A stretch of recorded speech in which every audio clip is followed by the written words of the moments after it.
Hey guys, welcome back. So today we are working on this Craftsman Snow Blower. As you can probably tell by looking at it, it's had a pretty rough life. I'd say it has spent most of its time outdoors. Anyway, this one I kind of stumbled upon by accident. I had just sold the Troy-Bilt snowblower that I fixed last year, and while dropping it off, the guy asked me if I knew how to dispose of his old one. As far as he was concerned, this machine was trash, and it may very well be. It has certainly had a rough life. I'm not quite sure what's wrong with it, but from looking at it, I would say there are some issues. We have broken cables, the recoil that doesn't recoil anymore, and I'm sure a bunch of other problems. Something like this, it probably doesn't make a whole lot of sense to spend a lot of money on. But I'm thinking, let's go through it. Potentially we can get it functional, get it mechanically sound, and with any luck, a few more seasons out of this machine. So let me get this off the trailer. We'll get it up on the lift and up and running again.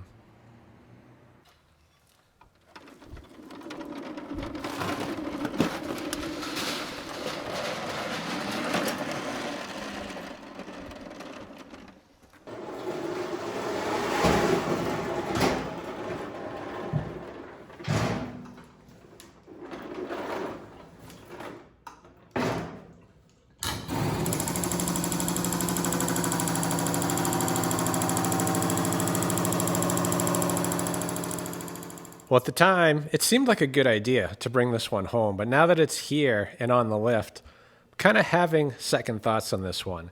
This one is in really bad shape. It is late in the snow season, and this, even up and running 100%, isn't worth a ton of money. So we're going to have to keep that in mind while fixing it. The budget is going to be limited. Anyway, as far as the overall condition goes, it is rusty, but I don't see any damage. Really no missing parts. And surprisingly, the bucket is in decent condition, as well as the augers. So yeah, this machine, it may not be a total loss. I think the biggest issue here is the engine. It's just very rusty, a lot of corrosion, and as pointed out earlier, we do have broken cables.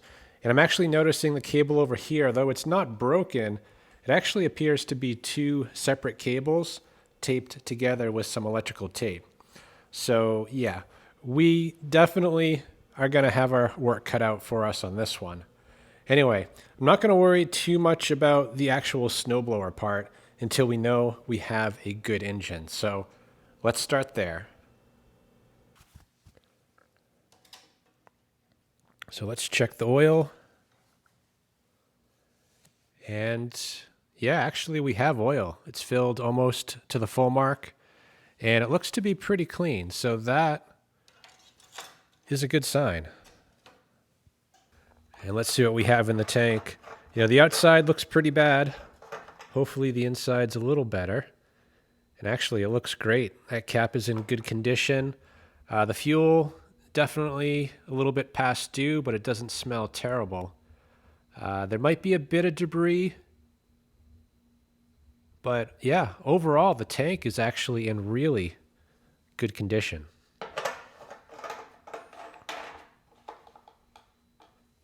Well, we have fuel, we have oil, and although the recoil is not working, we do have electric start.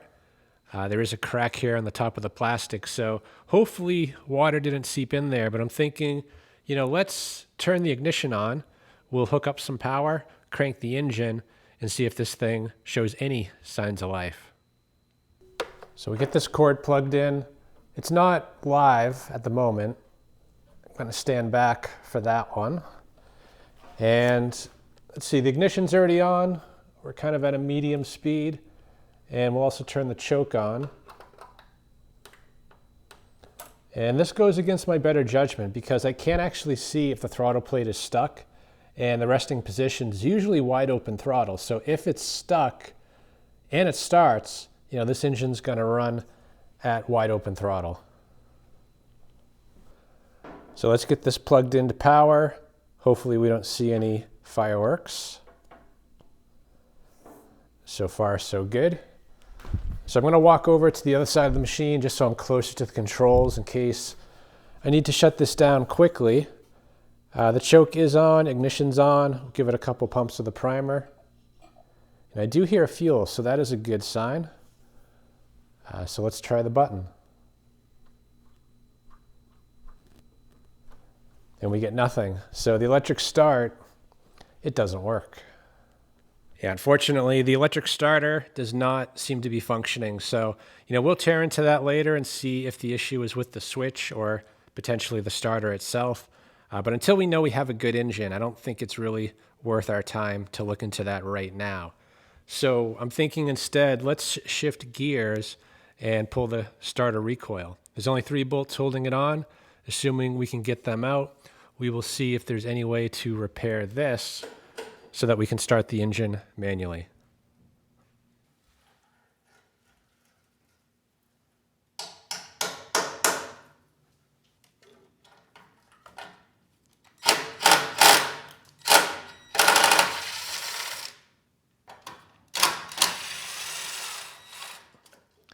These bolts are coming out surprisingly easy.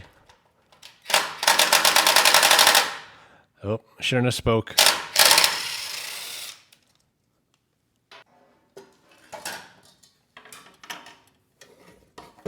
Let's make sure the engine even spins, and yeah, it does. And it has compression. Awesome. Well, the good news is the starter is not actually broken. These dogs are coming out. We have spring tension, just not enough to pull all this line in. So I think all we need to do is increase that tension and we'll be back in business. So this rope, it's actually in decent shape, but I'm going to cut it off. We'll add a few more turns of tension and just get this reinstalled.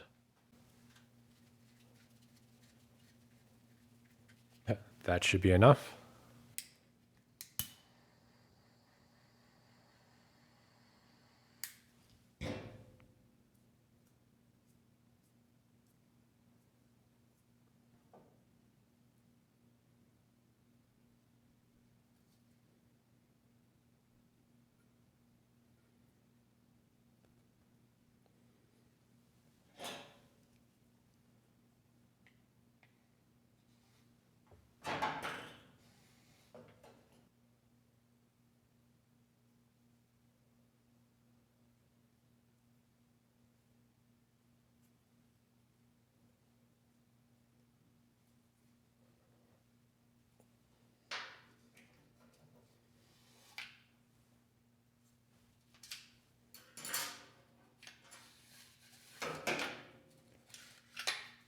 Beautiful.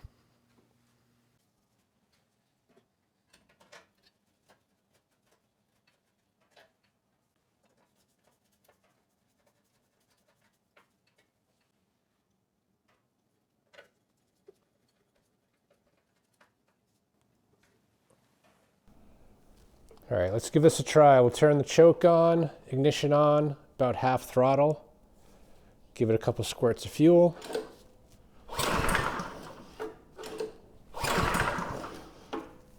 Let's try it with the choke off.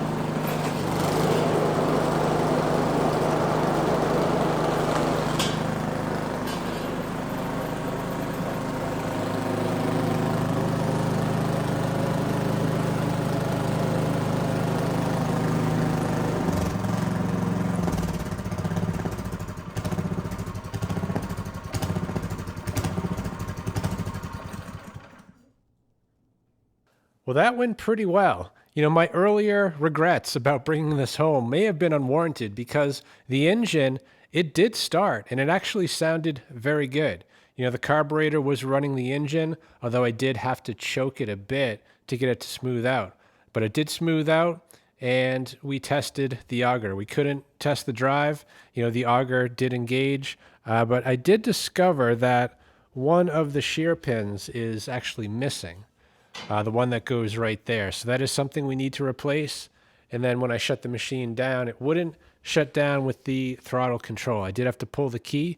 Thankfully, that still worked. So yeah, we have a growing list of parts that we need, but at least the core of the machine seems to be good. Before we order any parts, there's still one big piece of the puzzle we need to know if it works or not, and that would be the drive system. With the cable the way that it is, we can't engage it, and unfortunately, there's nothing sticking out that we can pull on to get the system to engage. So I'm thinking we might need to jerry-rig something just to do a quick test and make sure that the drive still works.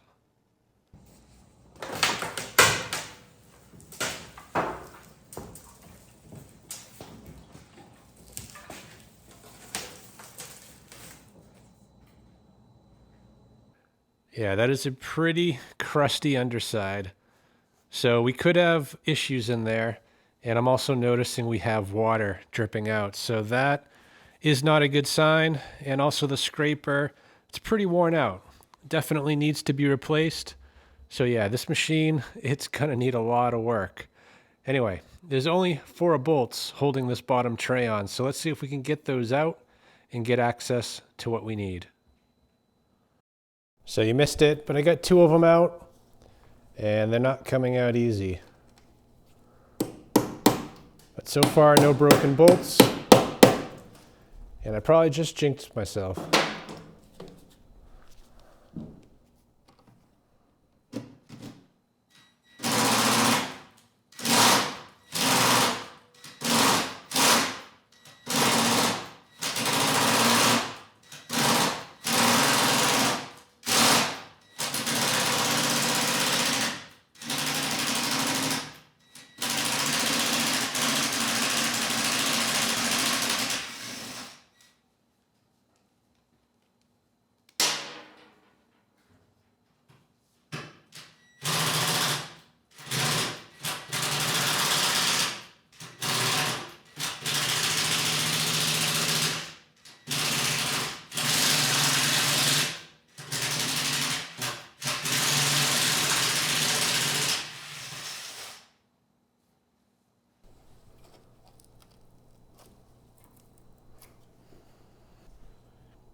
Not a good sign.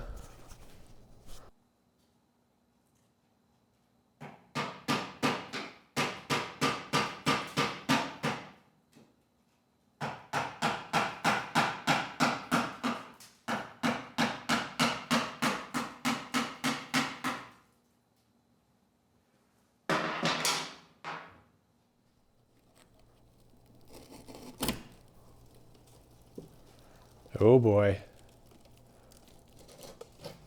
That is not good. Definitely not a good sign. There was a critter living in here, obviously, and that's why this pan is so rusted out. So we're probably going to need a new one of those. Luckily, though, the innards are in pretty good shape. I don't see any excessive rust. I did notice, though, when trying to shift gears, it's very hard to do. And from looking at this, I'd say it's because there's absolutely no grease on there. So that should be an easy fix. We definitely need to vacuum this out, though. And this is the cable right here, at least the other end, that engages the drive system. So let's get all this stuff out.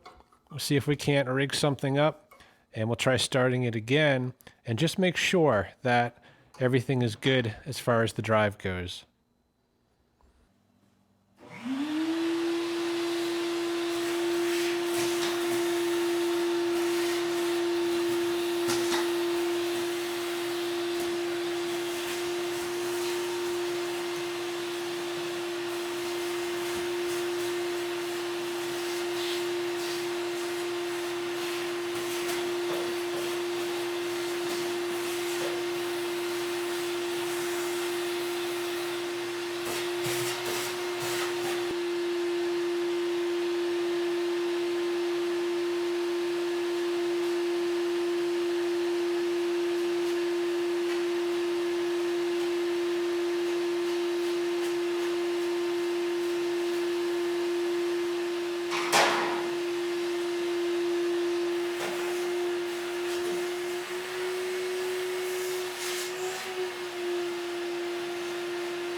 good.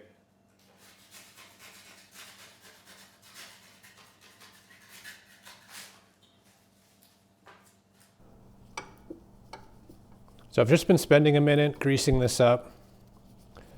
Everything was dry.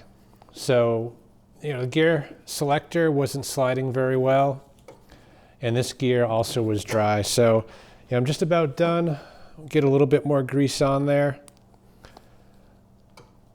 But you got to be careful too. You don't want to put too much, because if it flings off and lands on the friction disc, you're going to lose traction. But in this case, I think that's worth the risk, because there was nothing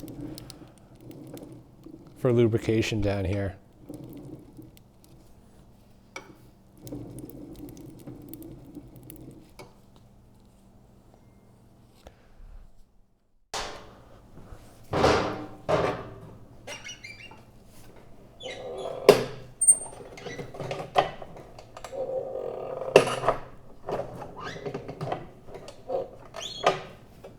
Okay, I think that's good.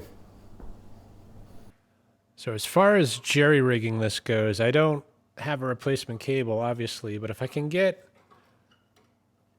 the spring off, which actually might not be possible. Oh, I take that back. So we got that off, and I'm going to use a bike cable to actuate this. Now, this is not going to be very safe, because this cable could get caught up in the drive system. But I'm thinking, if we leave this cover off, get the engine started, we should be able to pull this cable to engage the friction disc. And just from looking at it, I don't see any reason why this shouldn't work, but want to make sure before investing any money in this.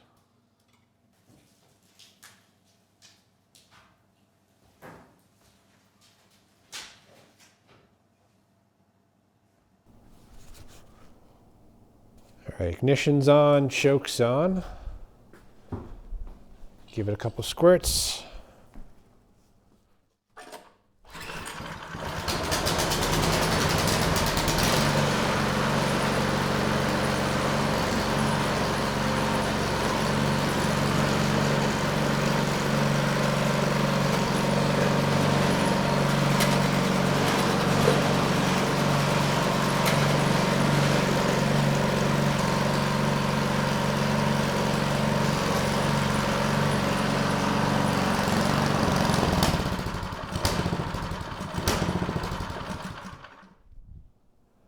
Nice. Well, it's hard to believe it, but this is a viable machine. All the major systems are working. The engine's good, the drive system's good, and the auger is good. That said, though, we need a bunch of parts to get this thing back into a functional state. So I'm going to pause it here. I'm going to look up those parts, see if they're available, and how much they're going to cost. So I just went online and looked up the parts availability, and the good news is all the parts we need, they are available OEM for about $130. If we went with a mix of aftermarket and OEM, it actually brings the price down closer to $82. So, I did place the order.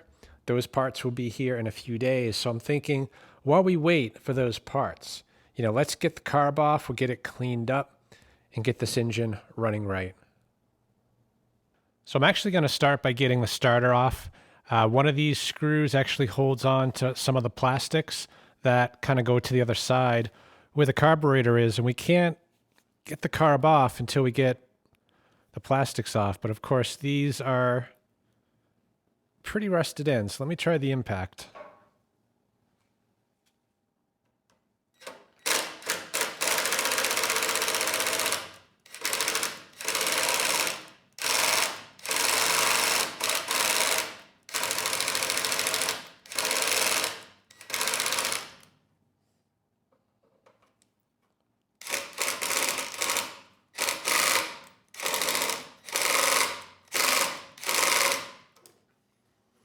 I think getting to this carb, it's going to be a bit of a challenge.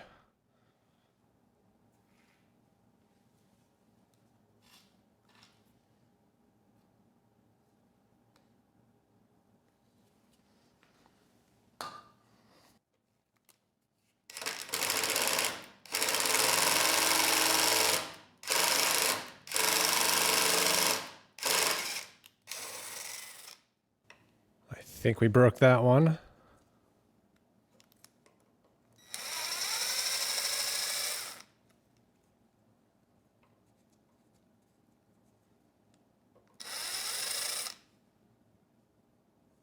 Maybe not.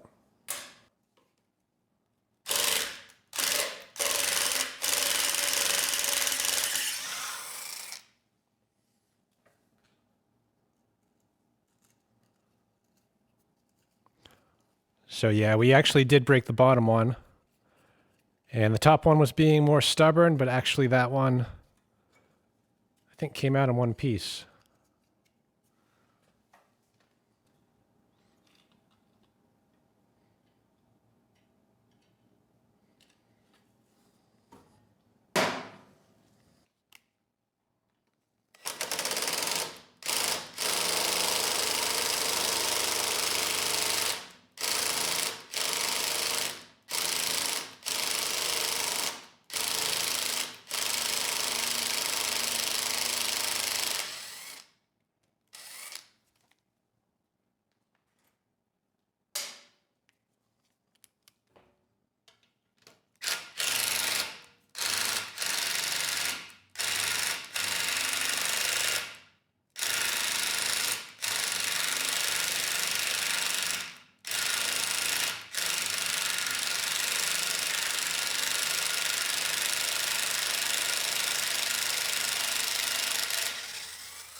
And the starter side was supposed to be the easy side. You know, on this side, we have these bolts right here. We have two on the other side. These two for the carburetor. And then we actually have to pry these plastic parts off, which they break quite easily, even when the machine doesn't look like this. So we'll try not to break anything, but I'm not going to hold my breath, although that one freed up surprisingly easy.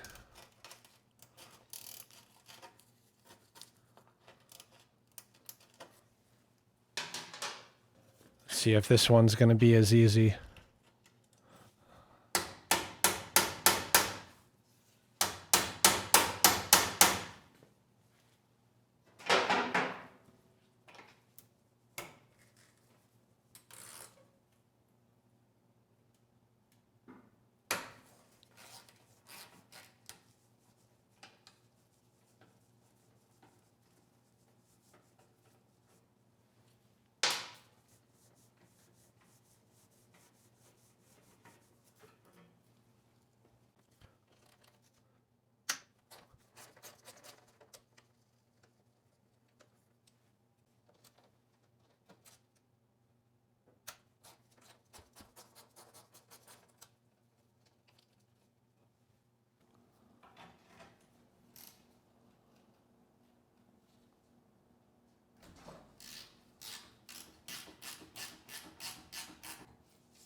So in theory, we're loose, but we're still being held on by quite a few things. We have a breather tube right there we have to disconnect. We have some wires here for the ignition switch. And these lines right here, they're actually kind of pinched in place by this cover. So we need to get all this stuff out of the way, and then eventually this plastic piece in the front here should slide out of the way.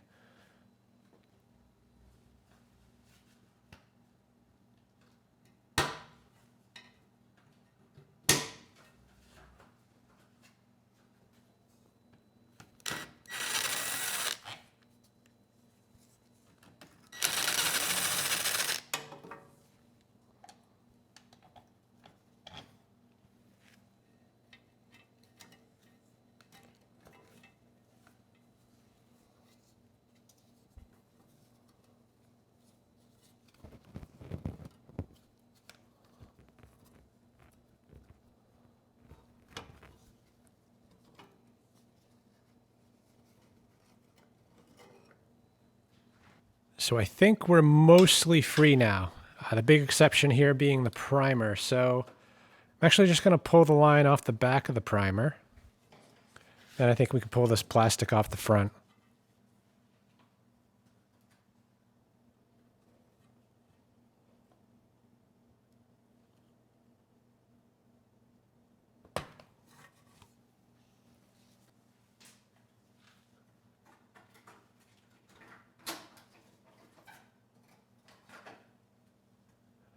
That is a pretty crusty looking carb. It's hard to believe, actually, that it was running the engine. So this is just the choke mechanism right here. We'll get that out of the way. And then I think we only have the fuel line left and the governor linkage, and we should be free.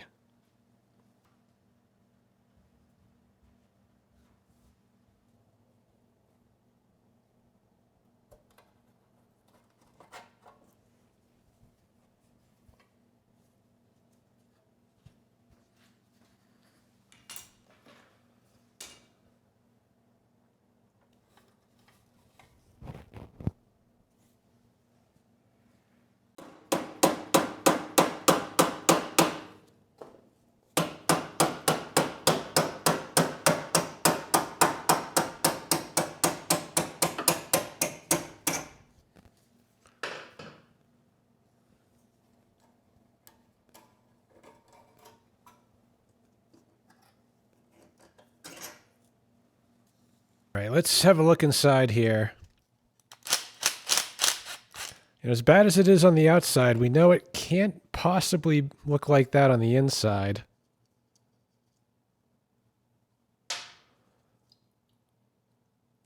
So the fuel that came out, it's a little hazy, a bit of debris, so there was a bit of water in there. But actually, the bolt that came out is nice and clean. So that's a good sign. You know, likely the carb is as well.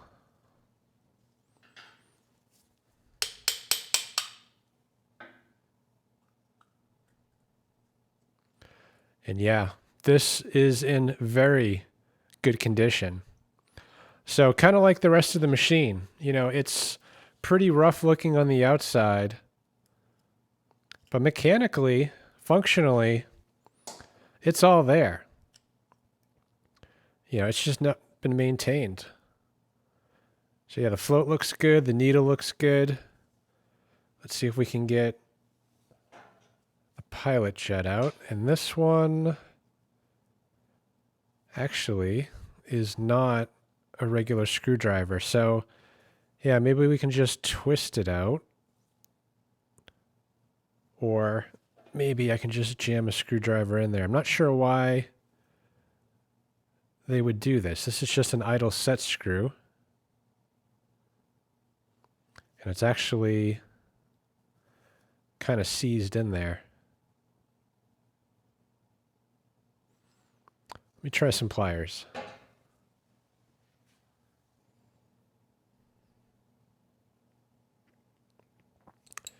Yeah, it's not really moving. So, you know, this carburetor, it looks like a Honda clone, like the same type you'd see on a Predator or a Honda GX 200. So I'm not too worried about this idle set screw. We can always put a different one in there, one that actually has a Phillips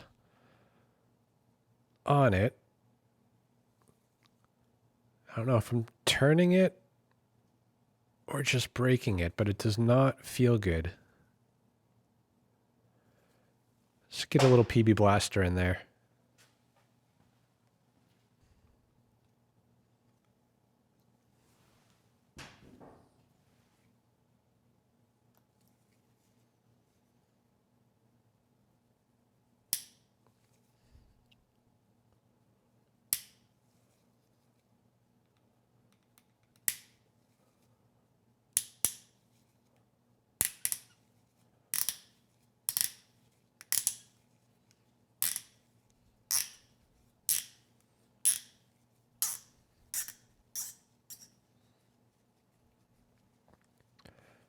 Okay, it didn't want to come out, but it is out.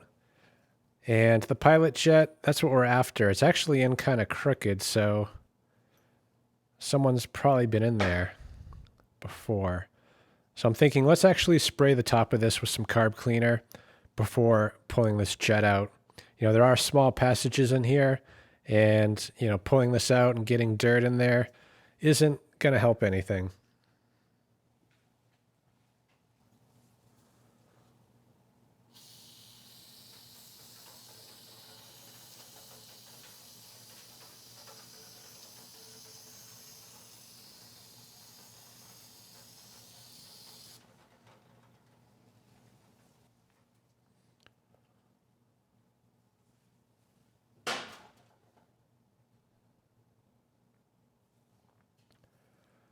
Okay, and that's just about it.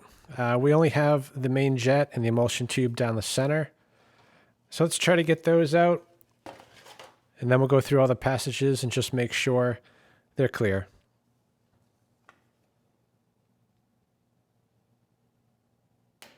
There we go.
So I ended up throwing some of the hardware and some evaporust. So we'll give that a couple days to clean up.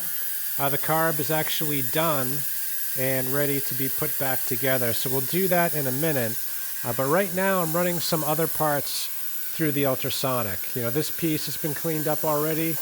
Right now we have the primer kind of marinating away, as well as this whole plastic piece for the front of the machine. So we'll give that a few more minutes, then we'll set this aside, get the carb reassembled, and we'll try it out. So let's get this back together and get it back on the machine and try it out. Now hopefully that surge is gone. You know, the inside of this carb really wasn't that bad. But it doesn't take much. You know, just a little bit in the pilot circuit will do it.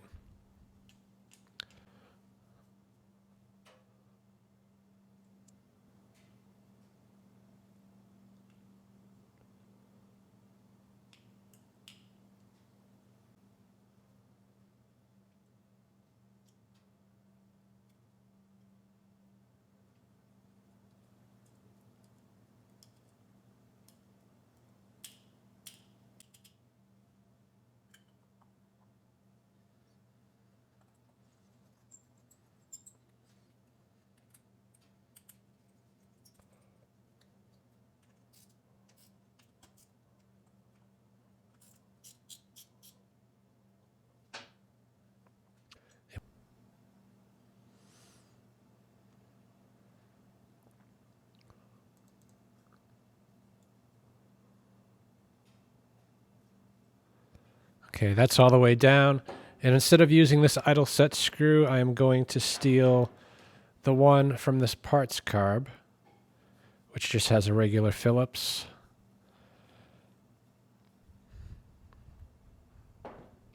And we'll move that over. Should be the same thread. And this machine does idle. So we're going to have to fine tune the idle once it's running.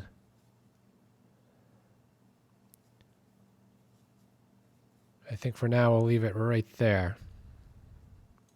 So let's get this back on and try it out.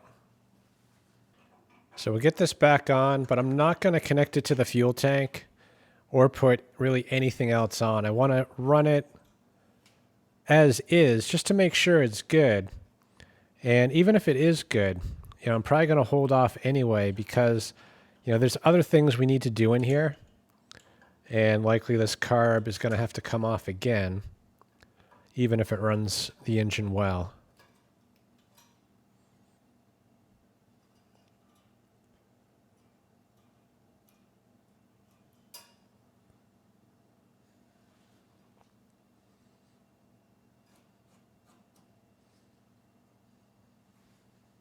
And I'm not going to hook up the primer for this test, but I am going to cap this off. This might be considered an air leak and could run the carb lean.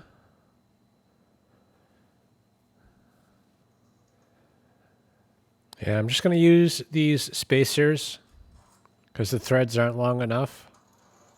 But with these in place, we could probably use those acorn nuts to temporarily torque this down.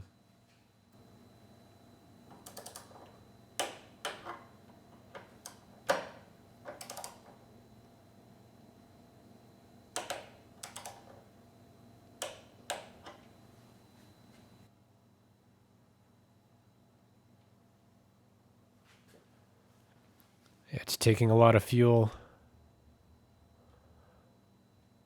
Hopefully that needle shuts off soon, or we're going to be flooding.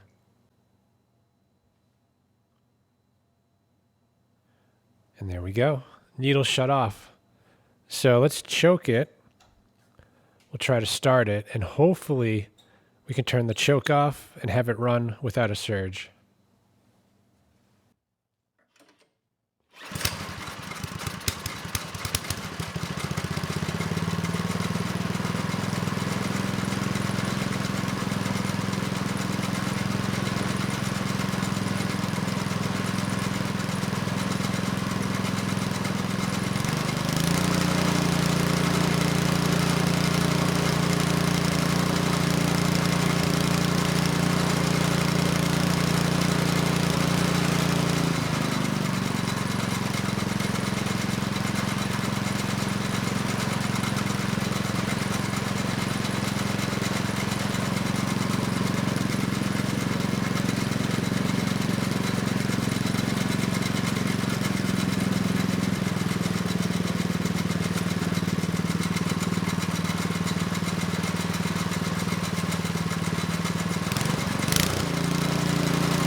Okay, well that was a pretty good test. The engine, it's running nice and steady with the choke off, but we have a new noise. I think it's coming from the belt area. It's kind of like a scraping. So the carb, I think we're good on, but let's get this cover off and take a look at what's going on in the belt area.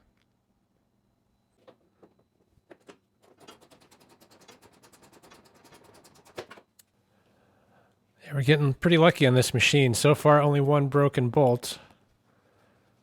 Of course, I may have just jinxed myself.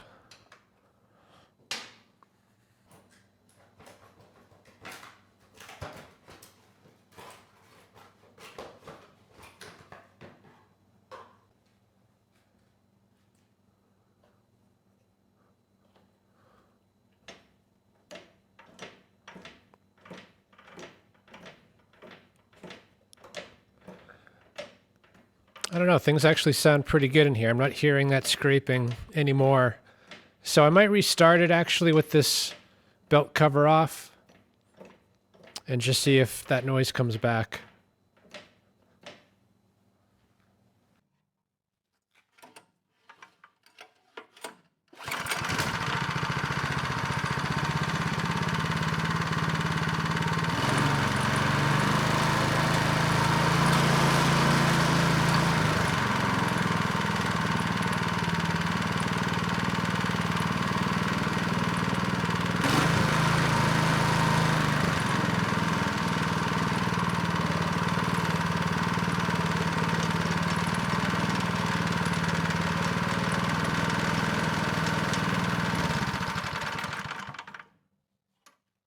Well, it ran pretty quiet this time with the cover off, and I actually noticed on the underside of the cover, you can see the belt has been wearing on it, and you can actually see on this side a couple marks where the pulley was hitting the cover, this pulley right here. So, potentially the belt just is stretched and needs to be replaced.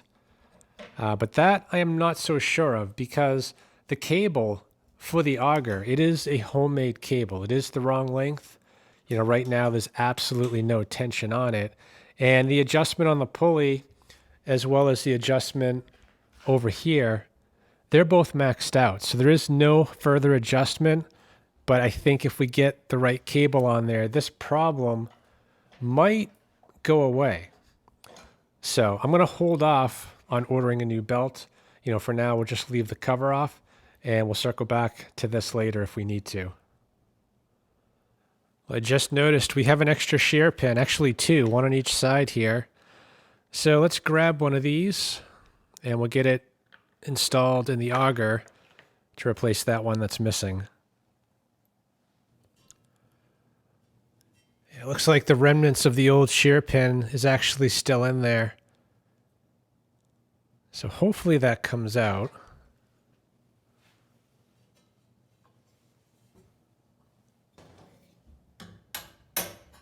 Yep.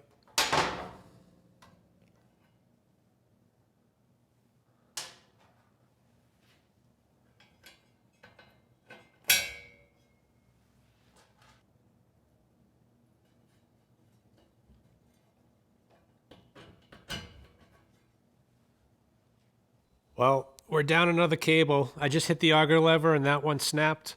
So we're down the auger cable, we're down the clutch for the drive system, and the only one left is the gear selector cable. That one actually I didn't order, but I'm thinking I should probably add that one to the list. So let's get that old fuel out of the tank.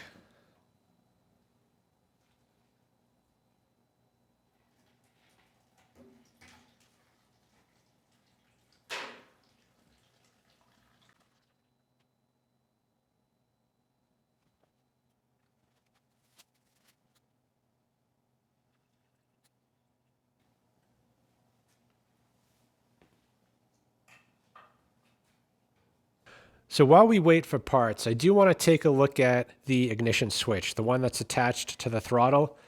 When pushing this to the right, it should shut the engine down, but it's not. So there is something wrong. Luckily we do have this other switch. So I wouldn't say it's critical that we get this one working, but I would like to at least take a look at it if I can. And I think the only catch is it's really buried kind of under the exhaust. So we do need to get the exhaust off if we want to have a look at that switch.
So you can see the lever does have a lot of surface rust. And actually, that's the adjustment right there for the highest speed. That's probably never going to move again. But it sounded like it was set in the right spot. So thankfully, we're not going to have to worry about that. Now the switch, it's actually underneath this plate. So we need to remove that crusty bolt and that crusty bolt. And then we can lift this up and get a look at that switch.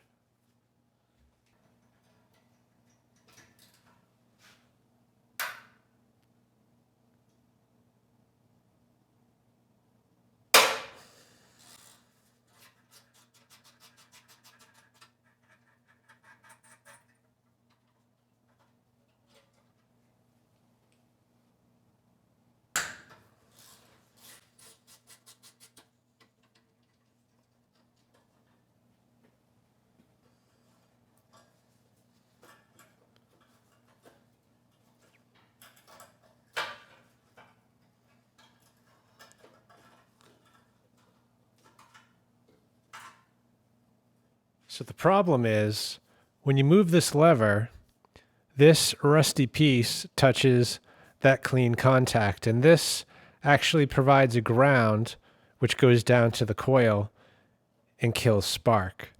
So if we want this to work, we need clean metal right there, which is going to be, I would say, a bit of a challenge, but let's start with maybe the Dremel wire wheel.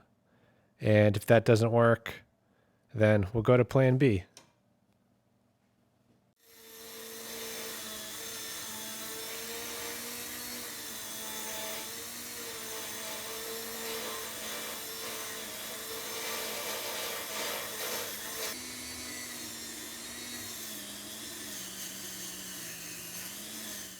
So I think that might do it.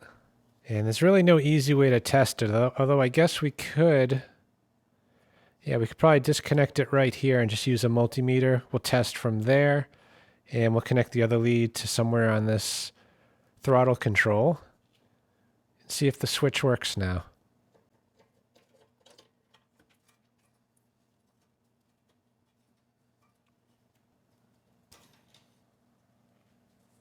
I'm going to use the multimeter just set to test continuity. You know, when the leads touch, we get a beep. And ultimately what we're trying to do here is send a ground signal down to the ignition coil. That'll kill spark. And the way we do that, in this case, is through this bracket. The switch, which is this wire coming over to this metal contact, is normally open. But when you slide this to the off position, the metal right here touches this contact. And what that's going to do is put engine ground through the contact, through the wire, down to the ignition coil, killing spark. So right now we are in the off position. The contact is touching the spot that we cleaned. So if I put one probe on a piece of clean metal, which represents ground, and then the other probe right here, which is what goes down to the coil, you know, if the switch is working, we should hear a beep. And we do. So this should be able to kill spark now. So we get the wire reconnected and locked in place. And we need to get the governor spring back on.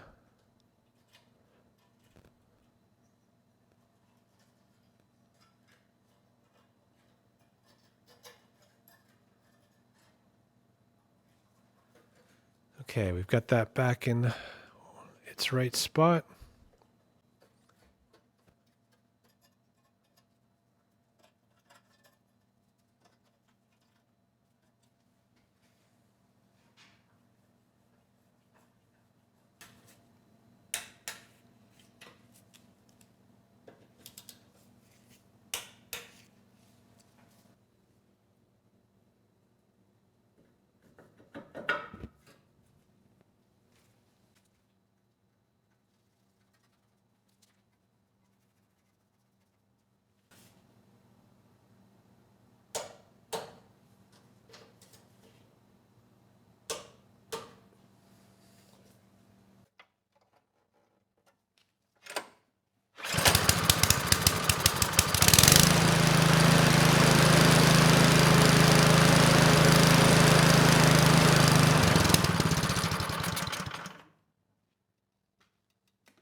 All right, let's have a look at the starter, see if we can get it working again. I guess first off, the motor isn't locked up.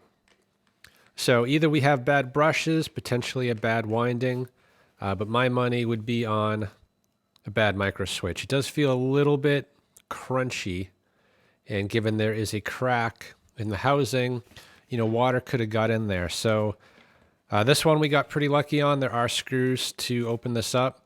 You know, some of them are actually welded together, you know, plastic welded, and you actually have to cut those open. But this one, just 4 screws,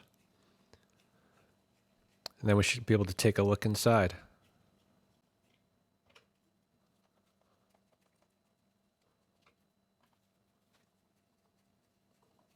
And there is water dripping out of it. So yeah, I would say micro switch is corroded.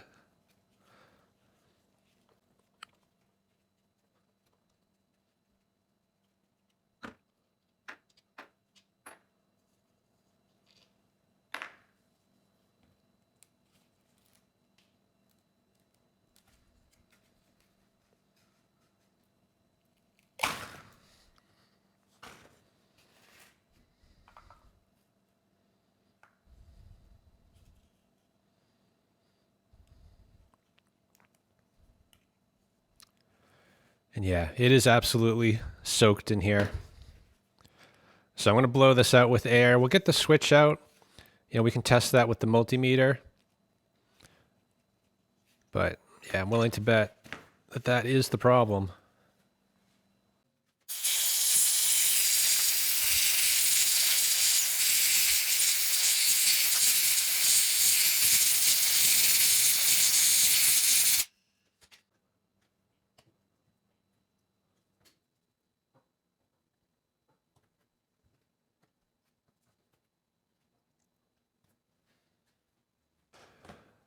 So we'll just do a quick continuity test, but I can tell you already it's bad. You know, this button just goes down. It does not come back up.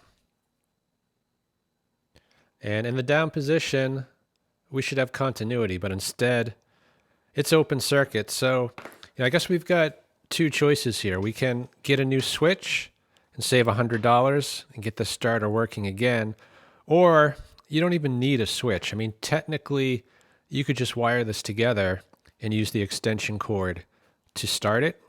You know, that cord would kind of act as the switch. You just unplug it when the engine started. So I'm thinking, at least as a proof of concept, maybe we should connect these together, connect it to power, and just make sure that the motor itself is good. So I'm just going to use this piece of scrap wire from a generator that didn't make it, and we'll repurpose it. We're just going to make a little jumper to connect those 2 black wires.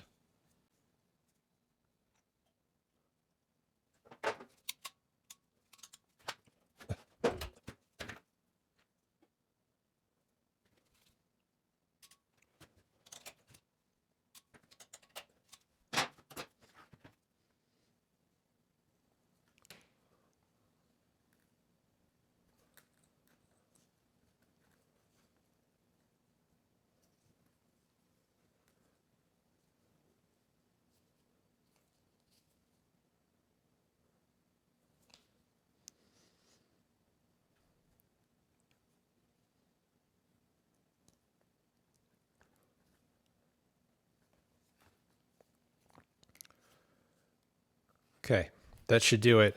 So I'm going to plug in the cord. It'll not be energized. Then I'll plug it into the wall, and hopefully that starter comes to life.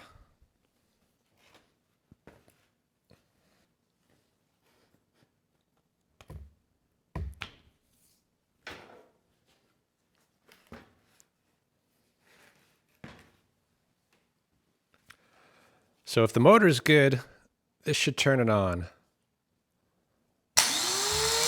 Nice.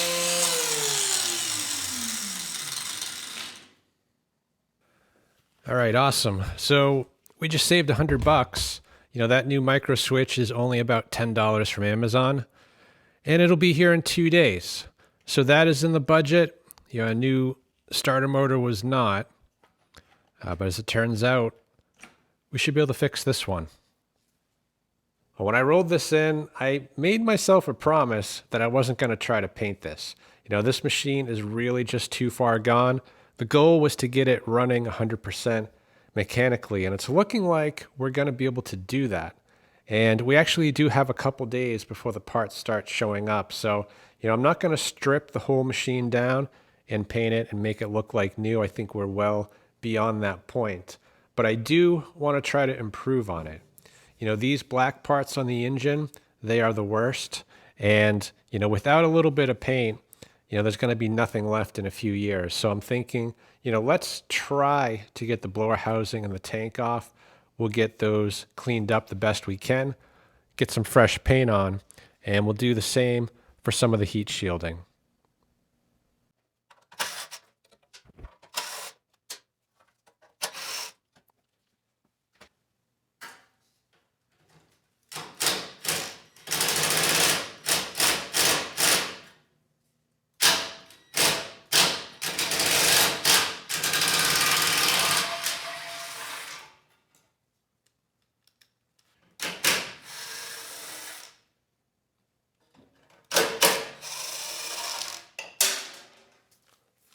The question is, can we sneak it out? There seems to be something on top here, which I'm not sure if it's going to prevent us from getting this out. So we might actually need to get the tank out of the way first. And to do that, we actually need to pull the exhaust again.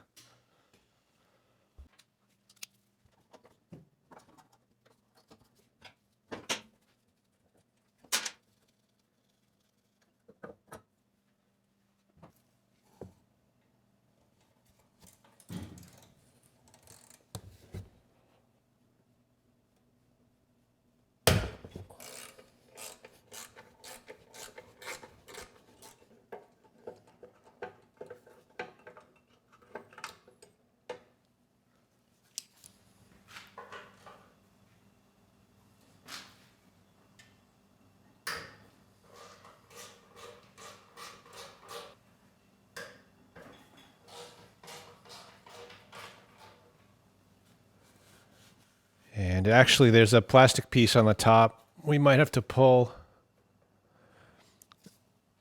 because I think the oil fill tube is going to prevent the tank from lifting off.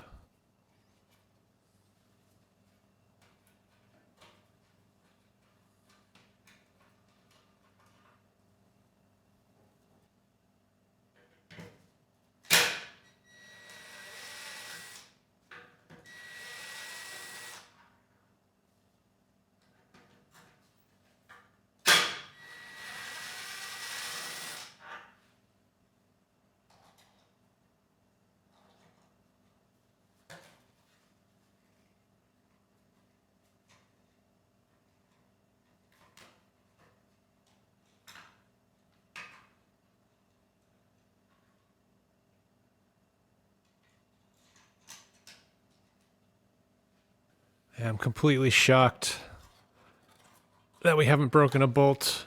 Well, I guess we have down here, but that one's easy to fix. The ones on the engine block, not so much.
I didn't really think this was going to clean up, but I was wrong. You know, this stuff looks to be in fantastic shape now that it's been sanded and painted. Anyway, it's going to be another day or so before this stuff fully cures. You know, I need to flip it over and paint the other side. You know, I'm likely not going to record that. But I think the engine's going to look really good when all is said and done. And on the good news side, the first part arrived today. This is the drive cable. So in a few more days, we'll have all the parts we need, and we can put this back together. Well, it's been just over a week, and I think we finally have all the parts we need to get this machine back together. You know, we have 2 new aftermarket cables, a new belly pan, a new scraper, and we also have a new switch for the electric start. You know, I also splurged a bit, spent an extra $30, got a new throttle control, and also a new governor spring. You know, the old throttle control, it still worked, but I was a little concerned because of all the rust, but also the set screw doesn't move for the max speed. And I want to swap that governor spring, and likely we're going to have to make an adjustment to the top speed. You know, this one, although it's not broken, it is rusted pretty bad, and I think it's just a matter of time before that snaps in two. So it's best to get these parts replaced now while we're here.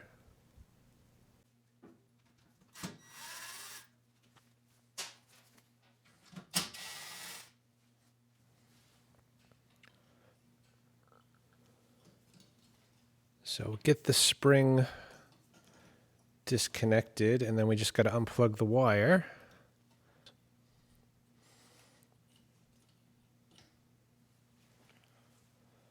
And we'll get this old spring off. Just take note of where it was. So we'll put the new one in the same spot.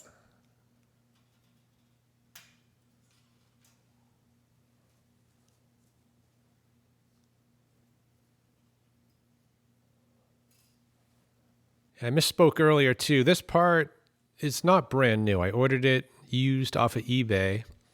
You know, it was a little bit cheaper, and I think most importantly, you know, the person selling it had it in hand. A lot of the parts sites had this as a special order item that likely would have taken weeks to show up. So really the big thing I wanted here was the ability to set the max speed. And there is a bit of rust on there, but it does spin. So I might hit that with the Dremel, put a little oil on there just to keep it in good working condition.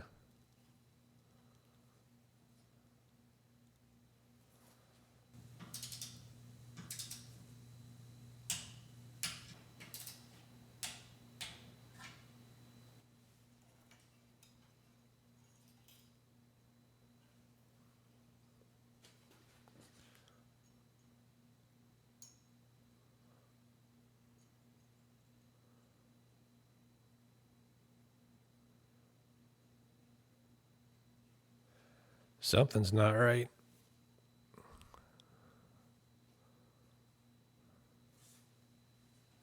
Interesting. This replacement spring, a little bit longer than the original.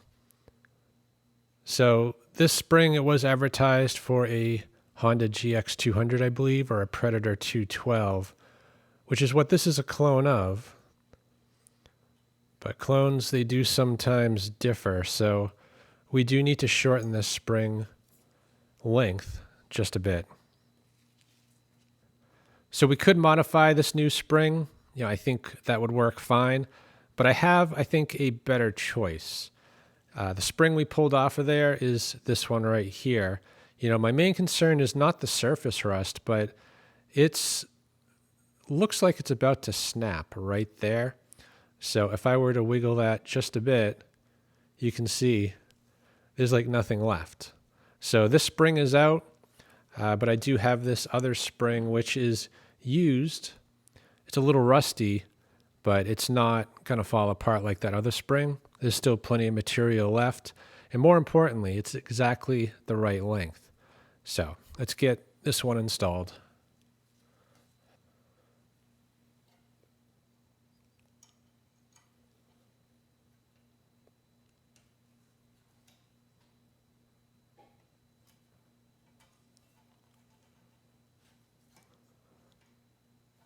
Yeah, that's much better.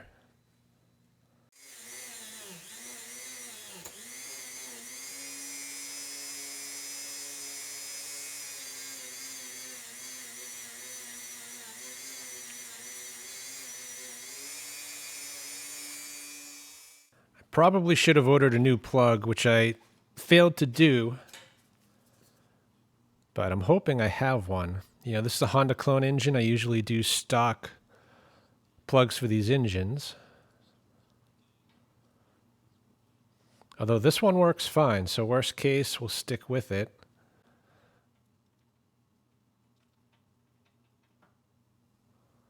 So I just double checked this number F6 RTC. That is a torch plug number, and the equivalent NGK is a BPR 6ES.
So we'll get this plate back on. I did have to pull one of these bolts back out for the governor's support.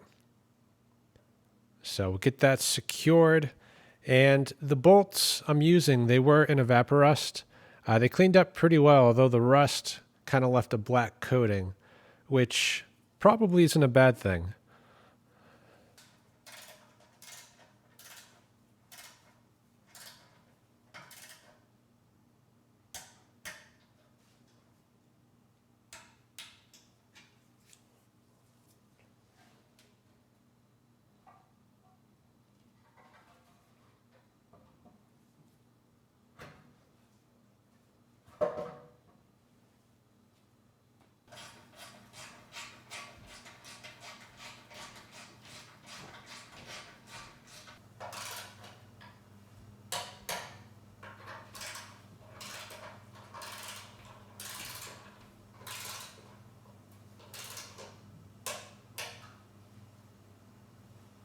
So I should probably deal with this broken off bolt now before going too much further. Now there is a nut on the back. It is welded on. You know, probably the easiest thing to do would be to drill it and just tap it. And likely that's what's going to end up happening. But I'm thinking at least, let's try to weld a nut on there. It was starting to turn before it broke. So there is a slight chance we could get that out.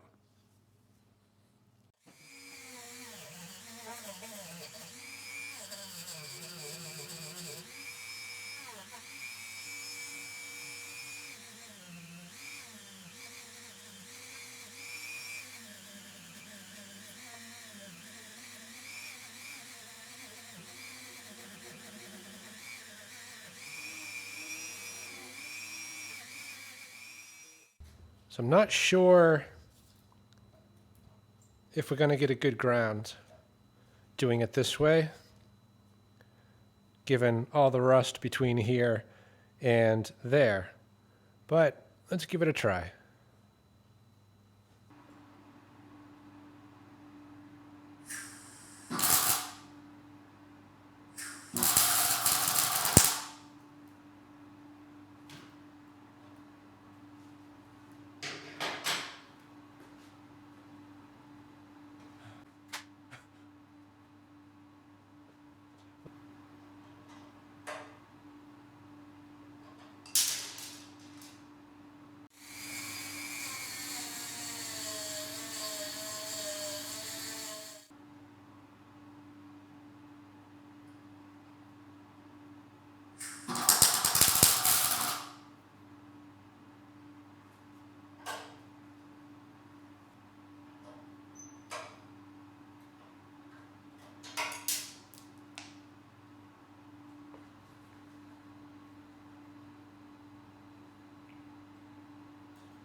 Okay, good. We managed to save the threads, and the pliers, a little bit worse for wear, but still perfectly usable. Anyway, we are going to have to circle back on this later. I do need to buy some new hardware, and I think it goes without saying, you need to be very careful welding near tanks. To be safe, this should have been removed or filled with water. In my case, I wasn't too worried about it because the tank has been dry for a week. It didn't smell of fumes, and just to be safe, I left the cap off and blew through here with compressed air just to get any lingering fumes out of there. So at this point, there's not a lot more to do on the engine. I think the biggest outstanding item is to add that exhaust back and the plastics, and the engine should be more or less done at that point.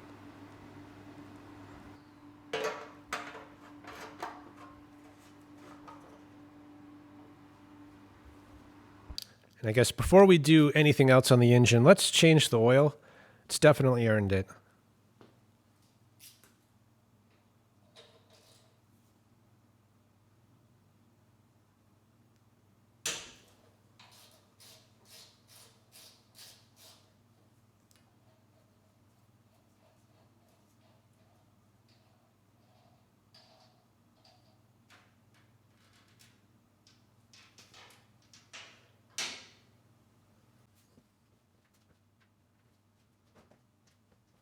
It's kind of odd that this machine has a pipe so you don't make a mess, but the pipe, it's too short.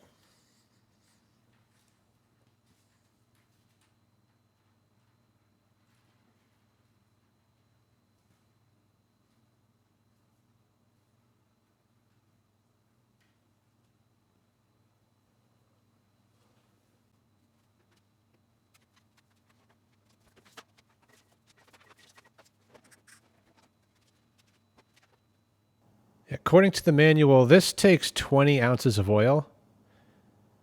And I assume they mean fluid ounces because ounces is a measure of weight and fluid ounces is a measure of volume. So I'm putting in 20 fluid ounces or 600 milliliters.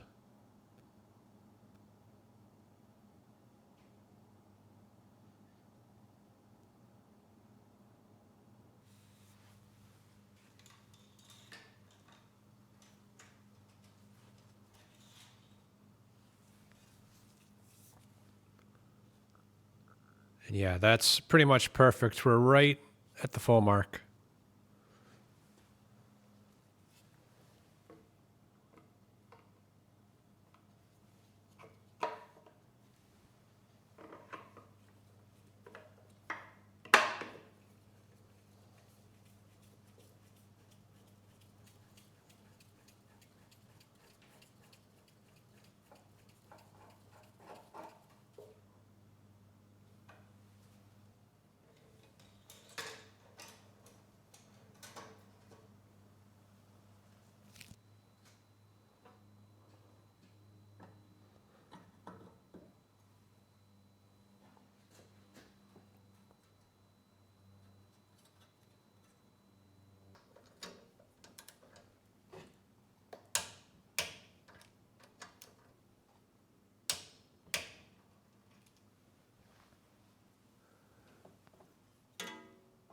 And hopefully we can squeeze this in kind of after the fact here. But I'm not so sure we can. At least not without pulling the bolt that holds this shield on, which I really don't want to do. That heat shield is pretty rusted up.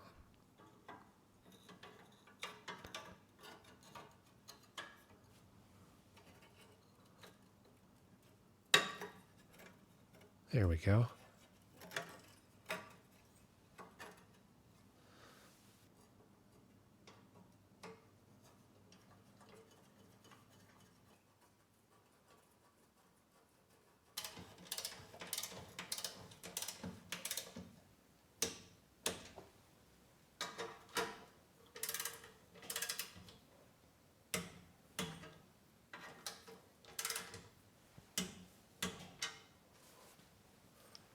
So we'll get the fuel line connected up, and I'm thinking we actually do need to start it again before putting the front plastics on, because likely we are going to have to fine tune the speed, and I'm not sure we're going to have access to it once the plastics are in place.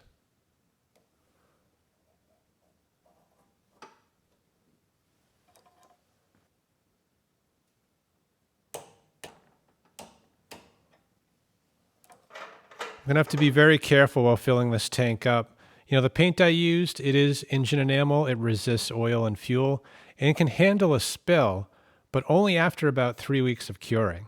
It's only been a week, and if I get fuel on here, it's just going to wash the paint right off.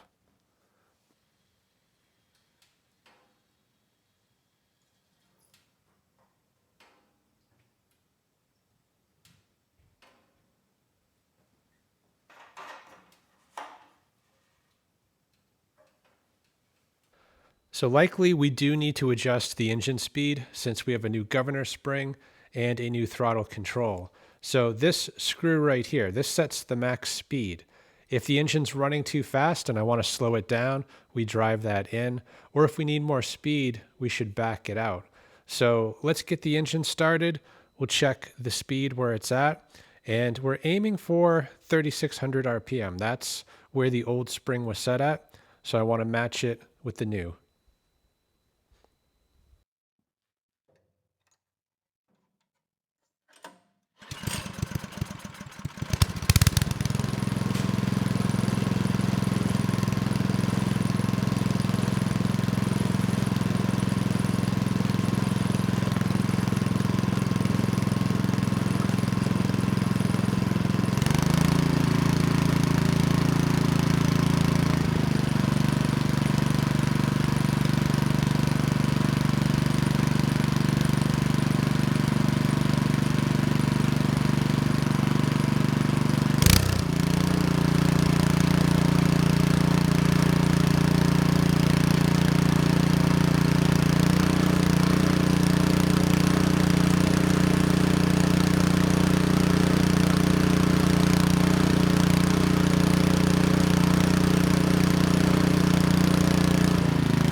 So now we have the engine max speed set to about 3,600 RPM.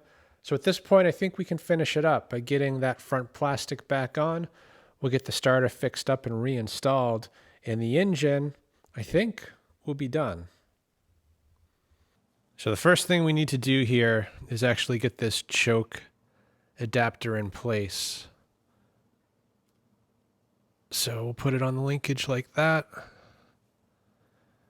and get it connected and just verify it operates, which it does. And then we need to put the gasket on.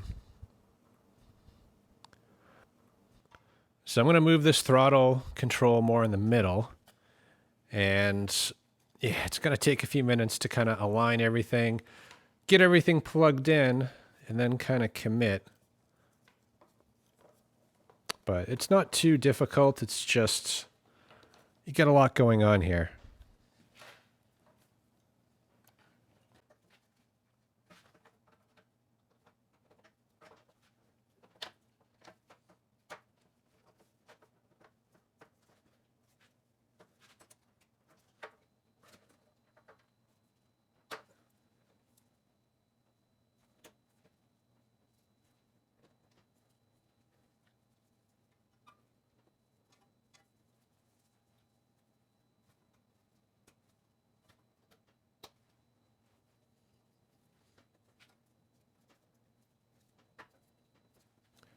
I think that might be it. So let me get this cover back on.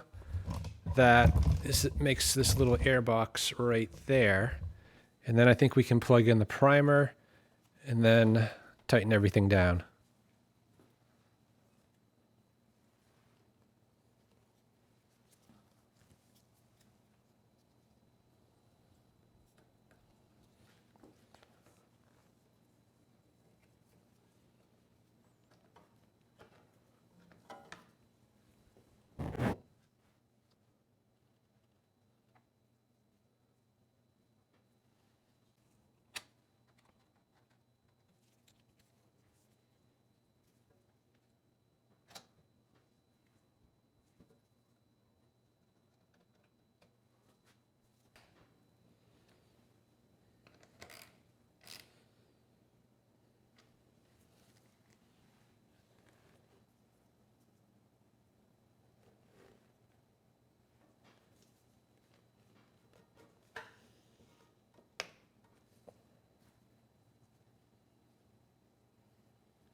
I really didn't give the engine much of a chance. I didn't think it was going to clean up, but it looks a lot better. Granted, if you look close, you can still see signs of the neglect, but it is a million times better than where we started. So let's finish the engine up by getting the starter back on. This is the new switch. Goes under the wires like that. I guess what I'm wondering is, would it be easier to connect it first, at least on one side, and then slide it under?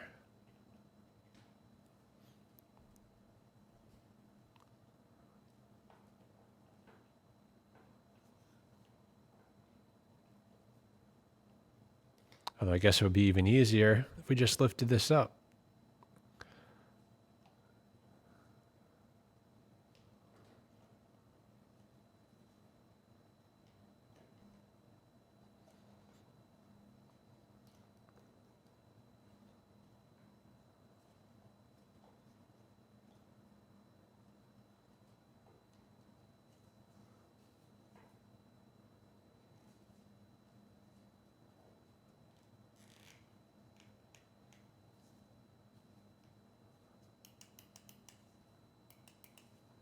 Okay.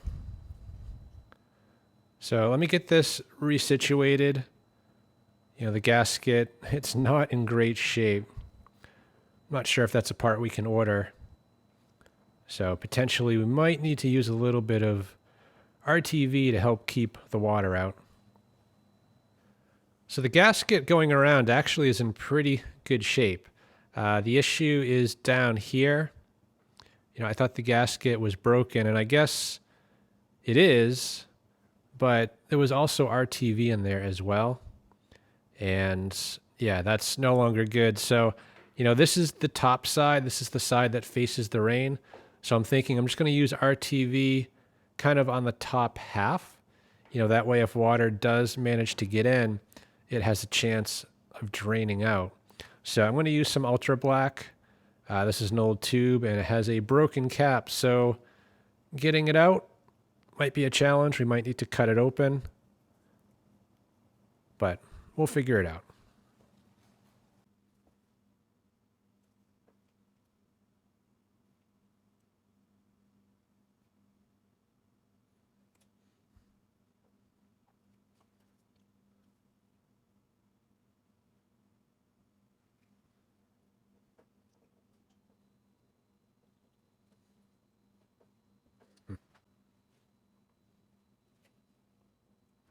What is it about?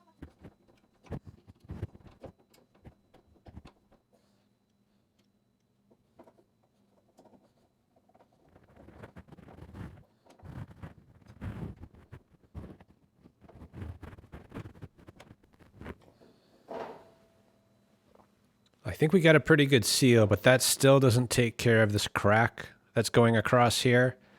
And that might have been where the water came from.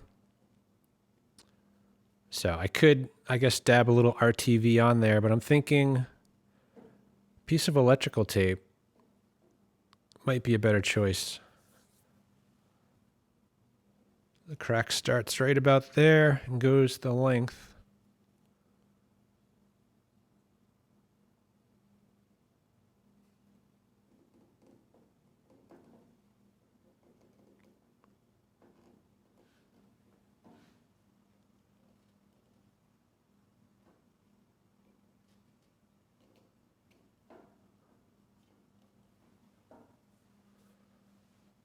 So now that we made a mess, hopefully it works, because opening it back up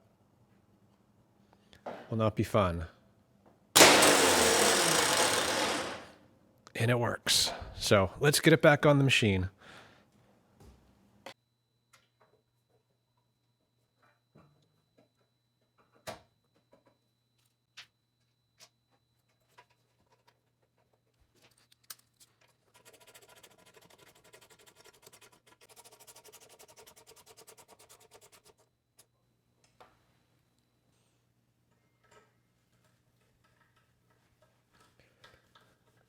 Yeah, I haven't ordered the other bolt yet, but we can secure it for now with what we have.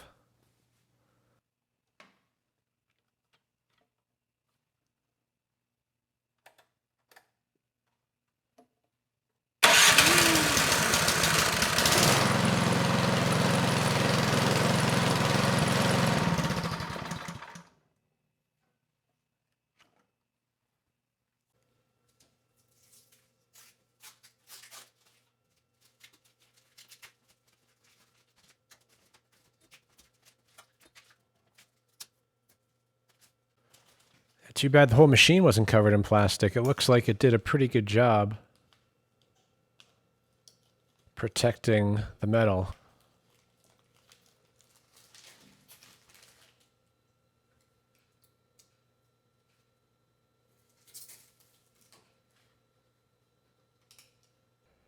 I want to get the cables put on next.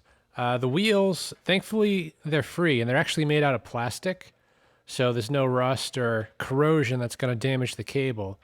But I am a little bit worried because although it spins free, when it pushes against the metal, you know, there is a lot of friction where that rust is. So ideally, I would get that bolt out, kind of sand that rust down, and maybe add just a touch of oil to keep that moving. The one over here also is free and spins quite well, actually, when it's against the metal. So I'm not really worried about that one. And then we have one around the corner right here. And this one is locked up. It doesn't spin. So we have to get this bolt out, and the bolt is actually on the underside. So we actually need to remove the bracket by removing that guy right there, which looks a little crusty. So hopefully it comes out without too much of a fight.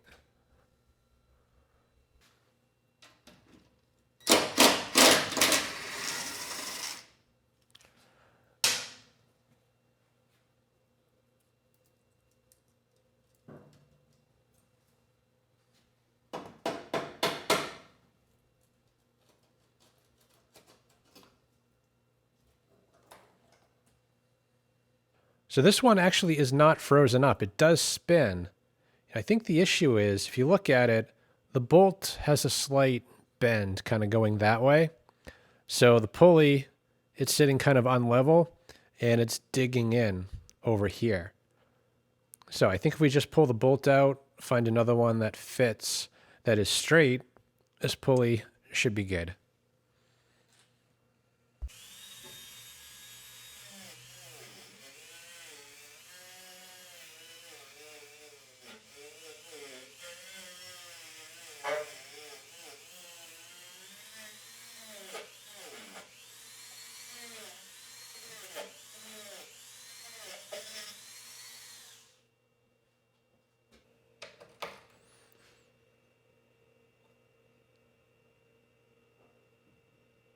Wow.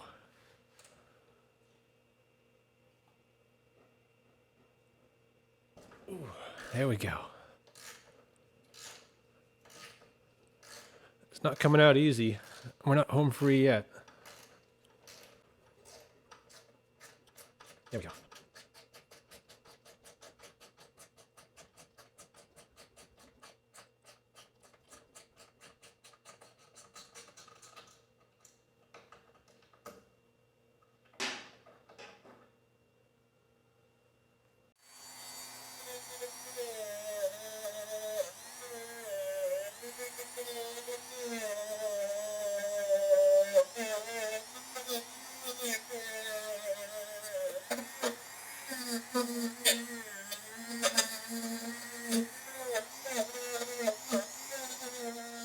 So I'm actually going to leave that wheel off for now.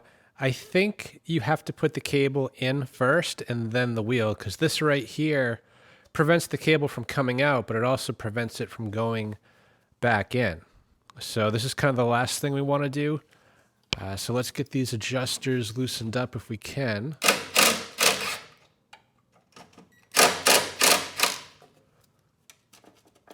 Maybe a little more. There we go. And I'm going to try to reach in there and just get the new cable attached without flipping the machine up.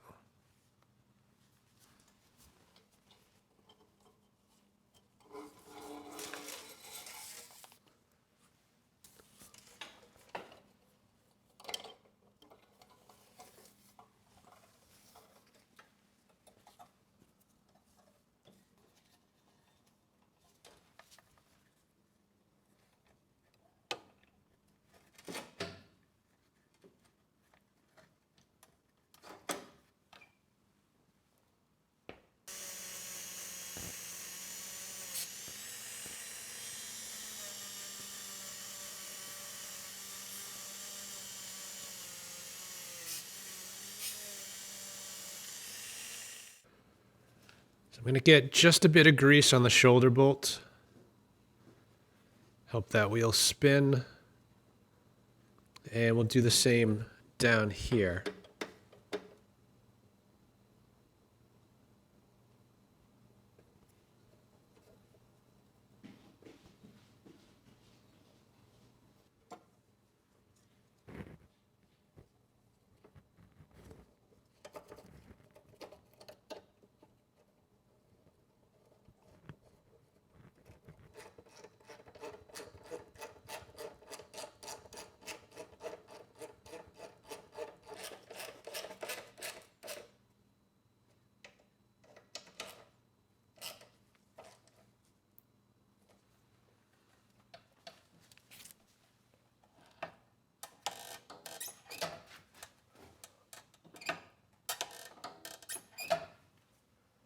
I think we're pretty good. That one went on easy. Lever operates, and more importantly, it's engaging as far as I can tell. So the drive is done. Now we just have to tackle the auger. So, we already pulled this pulley, the one that was around the corner, and I actually don't think the bolt is damaged. I just think it was drilled and tapped crooked. And as a result, we have that funny angle. So to fix that, we might just put a washer as a spacer to get it a little bit further away from the edge of that bracket.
So something like that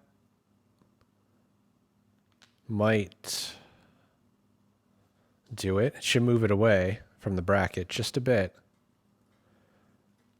And that's all we need.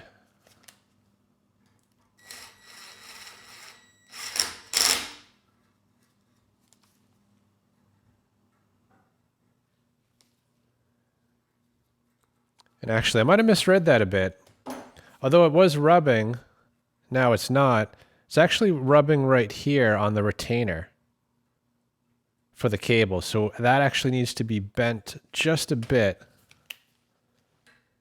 to get the clearance we need.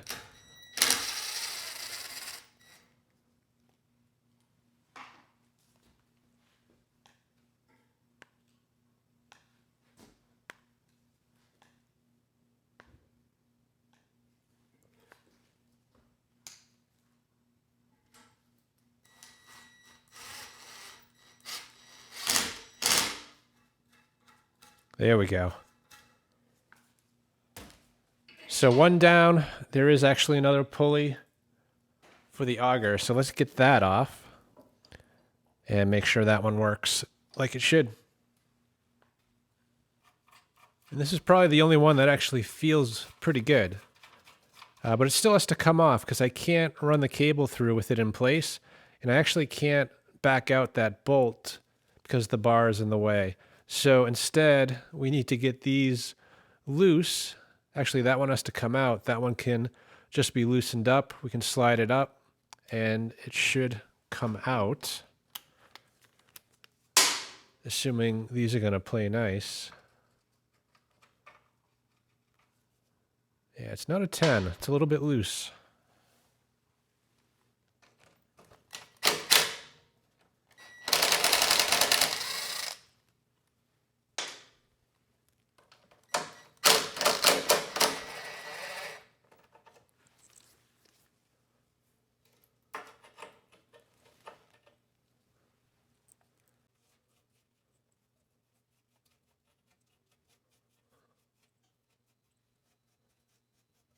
It's not all rust.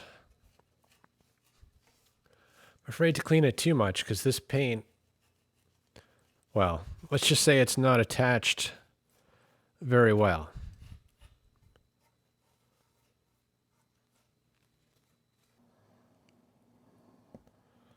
So the bolt looks pretty good. I think that is going to come out. This bracket, though, is pretty rusted up. Thinking I should have replaced it, but hopefully it's still strong enough to survive the impact.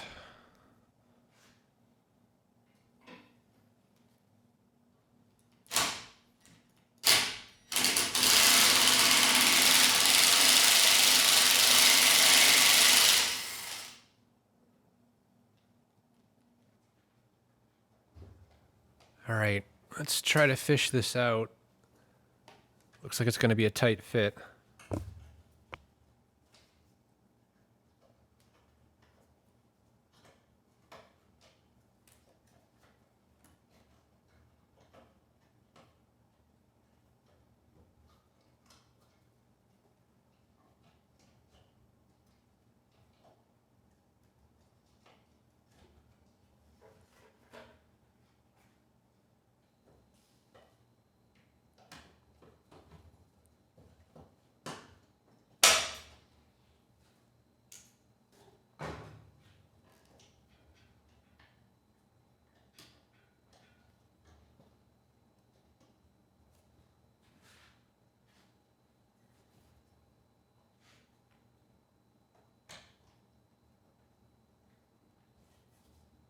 I think we might want to loosen up this pulley and just take it off. You know, it might have some adjustment left too, in which case I probably want to push it in a bit to take some of that belt slack out of there. Ooh, I don't know. Oh, there we go.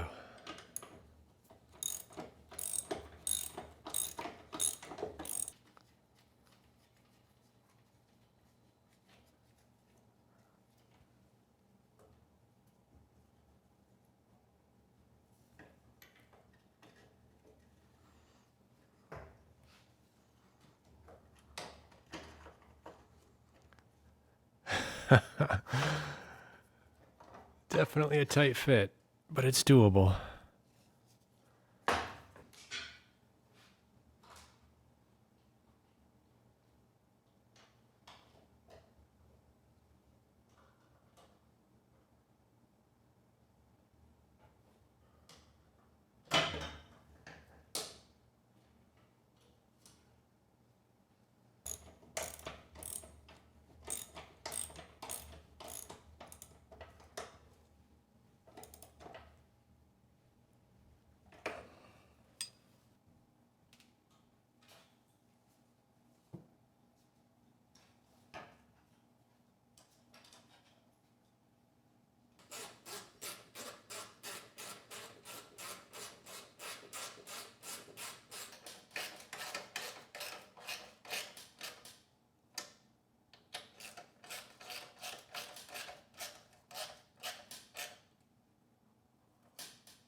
It's definitely coming together. It's cleaning up quite well.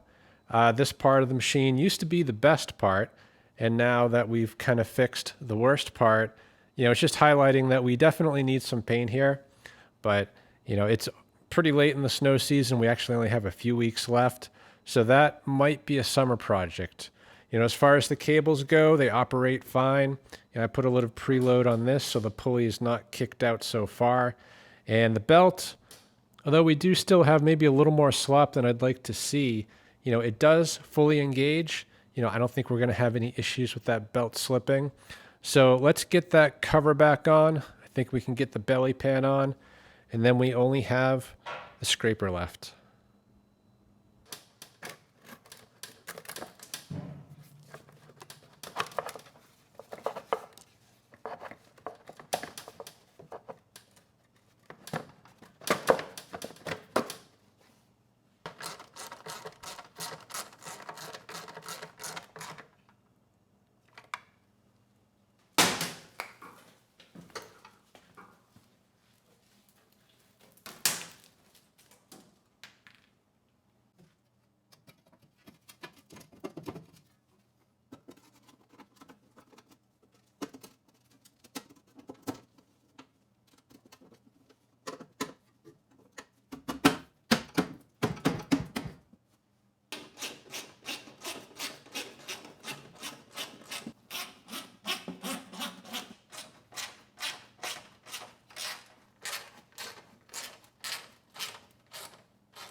So I think now is a good time to deal with the scraper bar. There are just 4 bolts and nuts holding it on.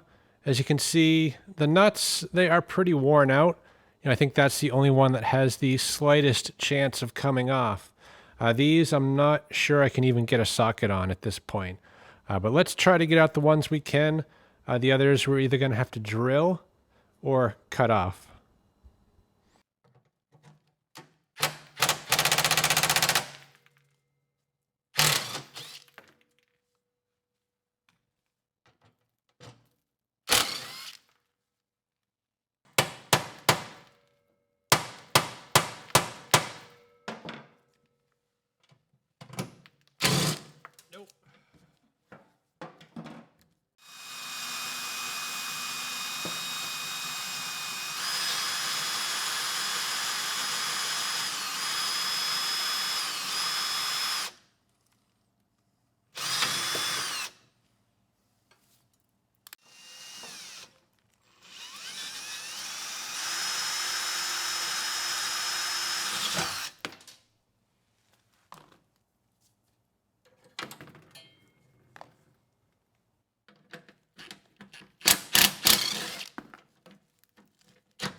I think you can see how much material is worn away on this old scraper bar. It's supposed to be all the way out to the end. So we're missing quite a bit on each end. And when you compare that to the new one, you can see quite a bit of material is missing. So as bad as that is, I think we did get to it in time, because the bucket, although it did sustain somewhere, you can kind of see it right there. It's not terrible. I've seen it where it's worn so badly that these holes are gone, and then you have nothing to mount a new scraper bar to. In this case, there is still enough meat left to get 4 new carriage bolts in there, so I'm going to make a trip to the hardware store. We need all new hardware, and then we can finish this up. It is very tempting to scrape this whole thing and paint it up, but the fact is we're kind of out of time, both in this video and winter. Winter is going to be over in a few weeks, so I would like to try this out. I think painting it's going to be a summer project. For now, just some fluid film will help kind of slow down what's happening here, but the bucket, it does need to be painted.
So let's adjust these shoes.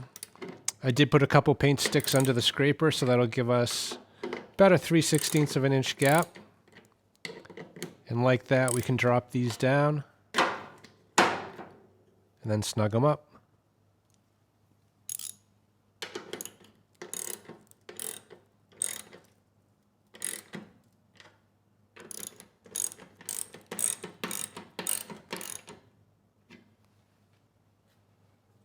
And last but not least, made a trip to the hardware store and found a bolt which should finish this machine up.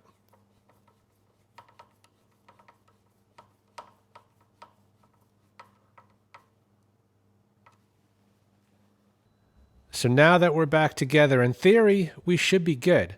But I do want to test it one more time. Now that the controls are all reattached and we have everything reconnected there, I want to make sure everything is working as it should, because it is the first week of March and there's only a few weeks left of winter. So I want to make sure that this machine is ready to go just in case we get a little bit more snow.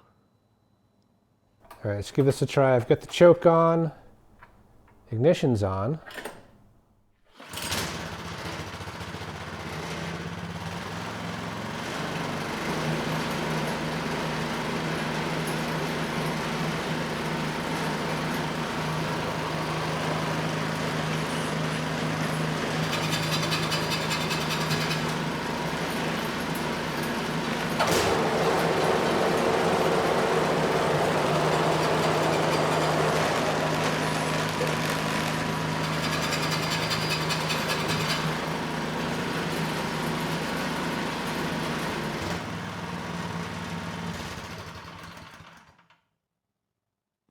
Okay, good. I think we're in pretty good shape here. So we have full control of the machine using the controls.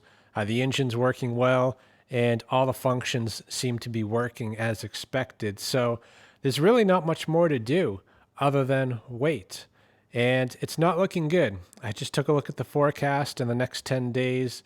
There is no snow in sight. So I'm not going to hold my breath, but I am going to wait a few weeks and see if there's any chance of trying this out.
Well, I waited and looked at the forecast almost every day. I was really hoping we'd get some snow in the month of March, and unfortunately, that never happened. March is virtually over. It is now officially spring, and things are starting to warm up and green up. So I don't think we're going to get to try this out this year, but at least it is ready to go for next year. This machine going into it, it was in very bad shape. I was questioning myself on this one because, I really didn't think it would clean up to the point that we have it now. And of course, if we throw a little bit of red paint on it, this thing will look almost brand new. That said, though, it isn't new and it's still not perfect. One of the tires has a slow leak. The bearing on the auger, I think, is a little bit questionable. So that is something I will have to look into before next season. But for now, I think I'm done. So I hope this video helps someone. Thanks for watching. Fluffy. Fluffy. Come here.